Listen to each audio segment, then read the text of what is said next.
আসসালামু আলাইকুম প্রিয় ব্রাজিল ফুটবল ফ্যান্স। দর্শক, আপনারা সকলে জানেন আগামীকাল 5বারের বিশ্ব চ্যাম্পিয়ন ব্রাজিল মাঠে নামবে মেক্সিকোর বিপক্ষে।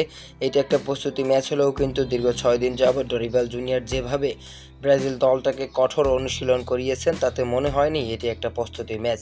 কেননা আমরা নানা রকমভাবে কিন্তু অনুশীলন করতে দেখেছি সেলেসাও বয়দের, এবং এই ম্যাচটা অনেকটা বেশি গুরুত্বপূর্ণ কেননা সামনে কোপা আমেরিকার মতো একটা মেজর টুর্নামেন্ট রয়েছে।